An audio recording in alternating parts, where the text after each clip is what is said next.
मोनदों बेयावनो मोनाखै बिनिखायनो जों जोबोद दुखु मोनदों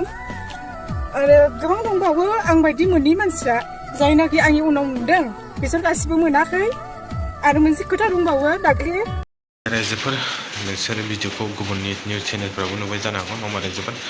रायजोफोर बिदियानो जाबाय जोंहा दामानि नङा जे सुबिदा मोननांगौ बर'फोरा नङा बे सुबिदाखौ मोनहैजोबाखै नङा रायजोफोर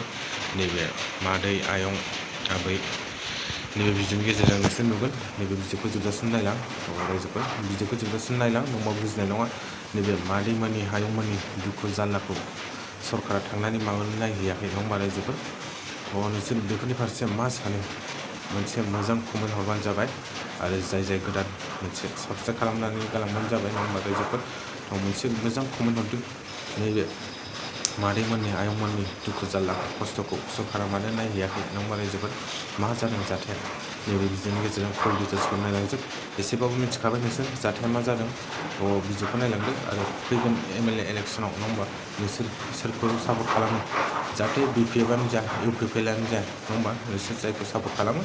नैबे कमेन्टनि गेजेरजों खोन्थाहरबानो जाबाय भिडिअखौ नायलांदो रायजोफोर मोनसे मोजां कमेन्ट हरदो रायजोफोर मानि थाखाय दानखो होनोबा जों सिगांनिफ्रायनो मोनजाबाय थायोमोन प्रमद बर' सारनिफ्राय जेब्ला BPF सरकारा फैदों अब्ला जोंनि अरुण'दय माबाखौहाय दानना होजोबदों जों मासे मास मोनजाबोयोमोन नै दाख्लि जायनाखि 9,000 मोननांगौमोन बे समाव जोंखौ मोखां साइराव खालामनानै होदों जों बिराद दुखु मोनदों मानो होनबा बेयावनो मोनदों बेयावनो मोनाखै बिनिखायनो जों जोबोद दुखु मोनदों आरो गोबां दंबावो आं बायदि मोननै मानसिया जायनाखि आंनि उनाव नुदों बिसोर गासिबो मोनाखै आरो मोनसे खोथा दंबावो दाख्लि जेनाखि खैला मैला खालामदों हाग्रामा सार फैयो होननानै सेल्फ हेल्प ग्रुपनिफ्राय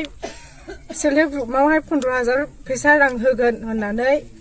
बिसोर लिस्ट लांदों बे लिस्ट लांनायाव जोंना 700 थाखा फैसा थांदों बिसोरो लिस्ट फैबाय होननानै हरनि 6टा 7टासिम बिसोरो फैसाखौ नाजावनानै बिसोरो गाबोननो थांनांगौ ब्लकआवहाय चेक लायनांगौ होनना लिंलांदों नाथाय दासिमबो फैसाया हाबाखै सेल्फ हेल्प ग्रुपनि फैसाया जोङो सार रनजितखौनो जों देरहाहोगोन आरो जोङो सार माबाखौनो प्रमद बर' सारखौनो जों सरकाराव लाबोफिनगोन जोङो रावखौबो नाङा BPFनि सरकारखौ जोङो नाङा हाग्रामा सारखौ जोङो नाङा रायजोफोर नोंसोर भिडिअखौ नुबाय नङा होमबा जा सुबिदा मोननांगौ नङा होमबा माखासे गामिनि रायजोफोराव जे सुबिदाफोरा दाबो सौहैजोबाखै नङा होमबा जे मोननांगौ नङा होमबा बिनि सायाव सरकारा दाबो जेबो खोथाखौनो बुङाखै नङा होमबा गोबां सुबिदाफोरखौ गोबां जायगायाव मोनहैयाखै नङा होमबा रायजोफोर जायनि थाखाय गोबां रायजो राजाफोरा दानि BPF सरकारखौ रागा जोंनाय फोरमायदों रायजोफोर खोथायानो जाबाय दा एबार फैगोन इलेक्सनाव नङा होमबा MLA इलेक्सनाव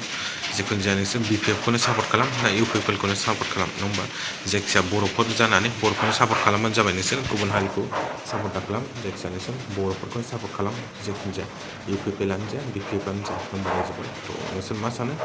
कमेन्ट हरबानो जाबाय जे सुबिदा मोननांगौ नैबे मादै आरो आयंमोना जाहाथे दानि सोलिफुबाय थानाय सरकारा बेफोरनि फारसे मोजां एक्सन लायो नङा जाय सुबिदाफोरखौ मोननांगौ बे सुबिदाफोरखौ नांगौ बायदि रायजोफोरनो होयो आं बेखौनो आसा खालामो आरो आंनि बुंनाया गोरोन्थि जायोब्ला निमाहा होदो रायजोफ्रा दिनैनि भिडिअ एसेनोसै जाय साबस्क्राइब खालामनानै रायजोफोरा